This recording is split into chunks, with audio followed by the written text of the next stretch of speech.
Gretel and Hansel was directed by Osgood Perkins, who directed The Blackcoat's Daughter and I Am the Pretty Thing That Lives in the House, written by Rob Hayes, and is a reimagining, a retelling of the Grimm fairy tale story Hansel and Gretel. But this one puts Gretel at the forefront. And why is that?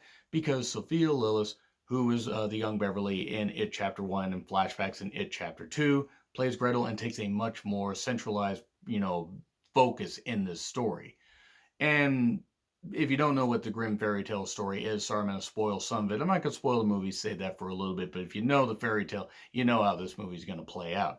You got a brother and sister, and their mother kicks them out of the house. She kind of goes a little bit mad. The kids don't know what to do. And after a certain set of circumstances, they're wandering through the woods, hungry, and any kids would just want a meal. Well, there's an older woman named Hulda, played by Alice Cridge, who has a feast in her house, and she has beds and warmth and everything, and offers the kids everything they need. Everything seems great. This old woman, even though she's a little bit weird, a little bit creepy, they kind of suspect some things, but they're just so happy to have a meal and a bed and everything, and they feel at home. Well, Hansel does. Gretel kind of doesn't.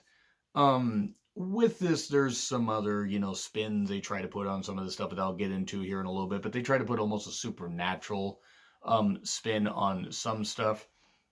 But when it comes to Hansel and Gretel, reimaginings, one that I loved, even though I recognize it was absolute shit, is Hansel and Gretel Witch Hunters.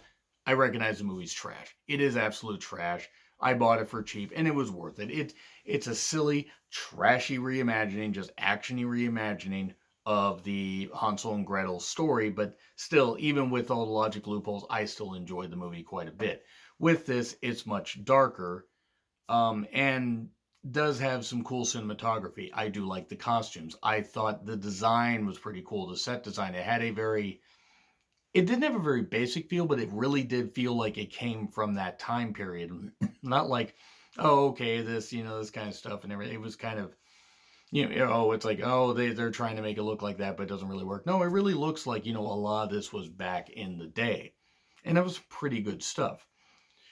My only issue is that sometimes I don't know what they were doing with Sophia's accent, but sometimes it seemed like the accent wasn't quite working, but it wasn't. It wasn't. I mean, her acting was really really good. The accent was a little bit weird. That was really my only quibble with it. And with this movie, it tries to be scary, and unfortunately, it really isn't. Especially if you know the story.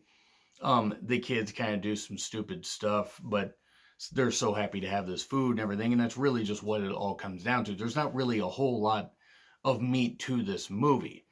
There's also a hairless cat, and if you like hairless cats, hey, you'll enjoy this movie. You'll enjoy this movie, and the hairless cat doesn't pass away. Hooray!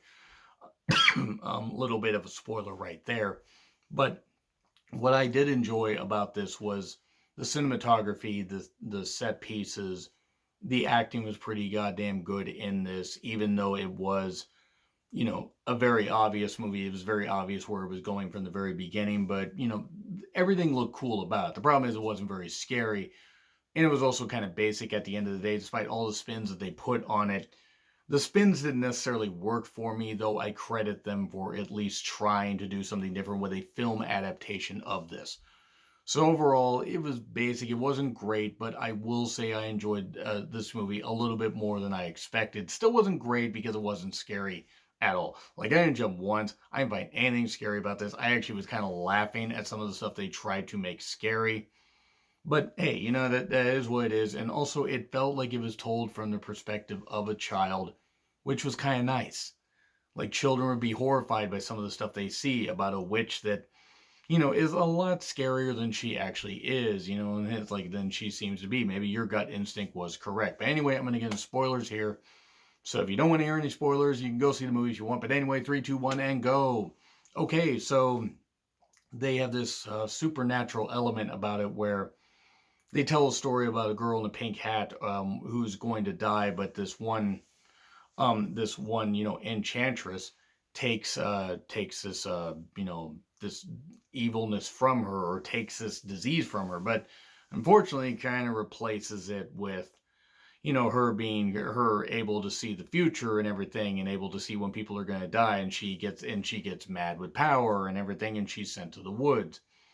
Well, then it turns out that, like, oh wait, there's suddenly this house out there. What's going on? What's this connection? Well, it turns out that it was actually the daughter of Hulda, and even she cast her out because she knew just how evil she was. But she even made herself seem older. I will say it, the younger version of Hulda, Jessica. The name's very hard for me to pronounce, so I'm not even going to try. She definitely has a bright future. She's very, very enchanting and very, very lovely. She didn't make that many appearances, but when she did, it was really cool.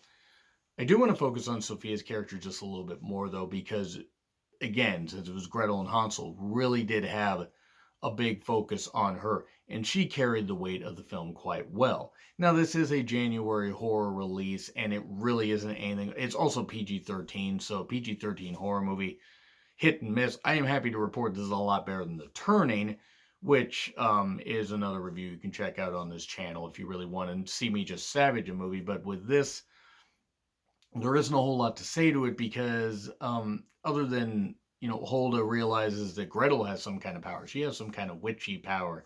And if she embraces it, then she could be like her. She could do this. Well, that witchy power kind of comes back into play after Hansel is kind of brainwashed, and he's going to get into this weird holding cell and be lowered into the flames and be cooked like all the other children are.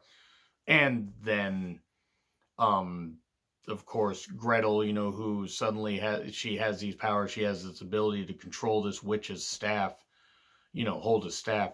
She finds a way to get the power, even though she's bound, there. She's got the power, and she, destroys the witch. And they try to make it all kind of like, they try to make it all, scare, or like all bad, like, like, oh God, she's burning her. It's terrible. She's embracing this power. Or, oh, we're trying to make it violent stuff. And it just felt very, eh. So it really wasn't a very scary movie. It wasn't scary at all, in fact. But it had a nice slow burn feel to it, and literally and figuratively, the end of the film was pretty goddamn hot because a witch was burning, because that's the whole point of the story. Um, they seem to be hinting they might. I don't think they're going to be doing a sequel. I think that'd be difficult to do. Gretel and Hansel 2, Electric Boogaloo, but maybe they might, maybe this will inspire other Grimm fairy tales to get their own spin. This film also could have been put on Netflix, and it wouldn't have been a miss. Like, really, this could have been on Netflix and it would have been just fine. However, I will say that overall the movie wasn't that bad.